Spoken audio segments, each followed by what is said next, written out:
네, 안녕하십니까. 김 선생의 서울 이야기를 진행하는 강사 김효입니다. 이번 시간에는 배수지공원에 생긴 대연산 모노레일에 대해서 말씀드려 보도록 하겠습니다. 지금 화면 속에 보고 계시는 것이 바로 이 모노레일이 되는데요. 이 대연산 배수지공원에 이렇게 가파른 경사면에 보행이 힘든 교통 약자를 위해서 만들어졌다라고 이렇게 안내판에서 표시를 하고 있습니다. 연장이 110m로 이렇게 되어 있어서 지금 대연산 배수지공원과 이 신당 현대아파트를 거쳐서 이 승강장까지 이어지는 중구 지역의 대표적인 명소로 이렇게 떠오르게 된 곳인데요. 바로 이 대연산 공원이라고 하는 것은 사실 응봉공원이라고도 부르고 배수지공원이라고도 불려져서 사실 이 같은 곳을 놓고 이렇게 다양한 이름이 불려져서 처음에는 상당히 당황을 했었던 기억이 있습니다. 왜 이렇게 다양한 이름이 붙여지게 되었는지 오늘 한번 설명해 보도록 하겠습니다. 응봉공원 혹은 지금 가로 열고 대연산공원 혹은 배수지공원이라고 이렇게 붙여지고 있는데요.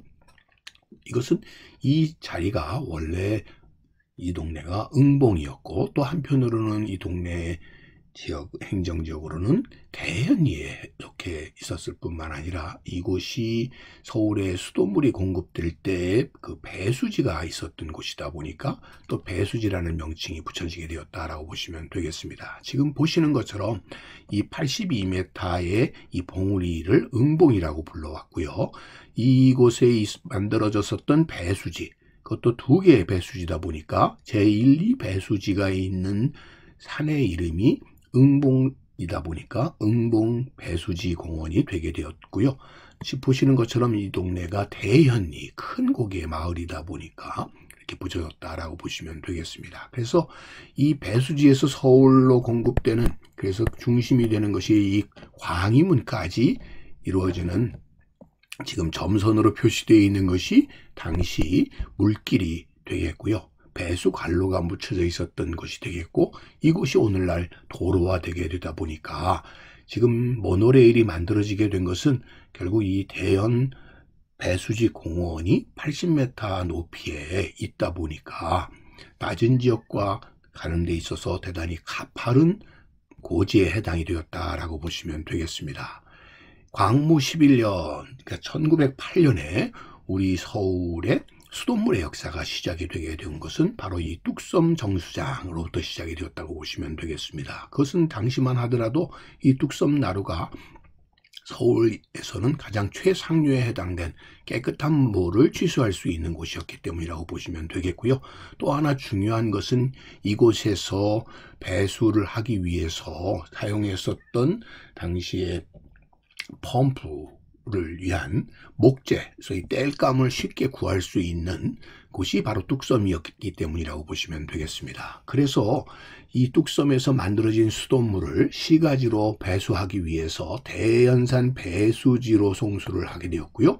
이것이 광희문을 거쳐서 시가지 전역으로 퍼져나가서 지금 보시는 것과 같은 이러한 배수관 로들이 서울 전역으로 깔리게 되게 되었다라고 보시면 되겠습니다. 그러다 보니까 배수지 공원 쪽에서부터 광해문을 거쳐서 결국 을지로 5가 지역에서 4지역으로 이렇게 분산되게 되는 수도관로가 만들어지게 되었다고 보시면 되겠습니다. 그 출발점에 해당되는 것이 바로 이 뚝섬 정수장이 되겠고요.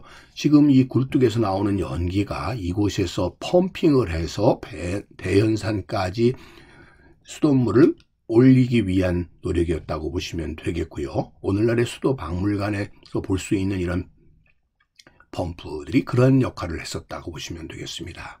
자, 지도에서 보시는 것처럼 뚝섬에 이 수원지가 있었고, 수원지에서부터 이렇게 펌핑을 해가지고 대연산 배수지까지 올라가는 이런 경로가 표시가 되어 있습니다.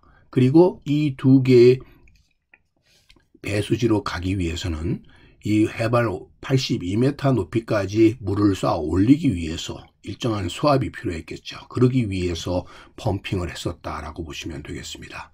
여기에서 이 낙차를 이용해서 도심으로 공급을 하는 역할을 하게 되는 것이 바로 이 대연산 배수지가 되는 것이죠. 그래서 이 대연산 배수지 공원에는 이곳의 유래를 나타내는 이런 안내판이 붙여지게 되었다라고 보시면 되겠습니다. 1907년 11월부터 서울에 처음 건설된 상수도 시설이 뚝도 정수장에서 생산이 되어 가지고 이것을 배수지로 이렇게 끌어올려서 서울 전역으로 배포를 했다라고 하는 것을 알 수가 있겠고요.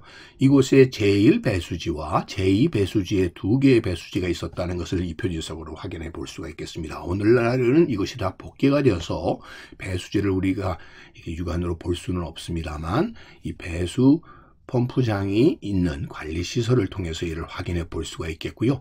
이곳은 지금 이렇게 시민공원으로 변했다라고 보시면 되겠습니다. 다시 한번 설명을 드리는 것처럼 이 수원지로부터 대연산 배수지를 거쳐서 서울 전역으로 이렇게 평가가 되게 된 것이죠. 그래서 이곳 배수지에서부터 광화문까지 가는 물길이 형성이 된 것이 오늘은 도로망으로 바뀌었다라고 보시면 되겠습니다. 그래서 여러분들이 지금 보시는 것처럼 오늘날은 소위 대연산 배수지 공원 혹은 응봉 시민공원이라고 하는 다양한 명칭으로 붙여지게 된 이곳은 일찍이 서울의 수돗물을 공급하기 위한 배수지가 있었기 때문에 출발했고, 그래서 오늘날 높은 언덕 위에 이것이 마련되어 있다 보니까 주변에서 이 가파른 언덕을 올라오기 위한 편리한 시설로서 결국 오늘날 모노레일이 만들어지게 되었다라고 보시면 되겠습니다. 자, 이 모노레일이 있는 쪽에서부터 직선으로 바라보는 쪽으로 광화문 방향을 바라볼 수 있게 된 것도 그런 이유 때문이라고 보시면 되겠습니다. 자, 오늘 이 시간 여러분들 이 뚝섬 수원지로부터 대연산 배수지를 거쳐서 광화문까지 이어졌었던 서울 전역으로 나아가는 수돗물의 공급 노선을 생각하시면서 이 모노레일이 설치되어 있는 대연산 배수지 공원, 왜 이렇게 배수지와 응봉과 대연산이라고 하는 다양한 명칭이 이곳에 붙여졌나 하는 이야기를 오늘 설명해 드렸습니다. 배수지 공원에서 생긴 대연산 모노레일에 대해서 오늘도 함께 했습니다.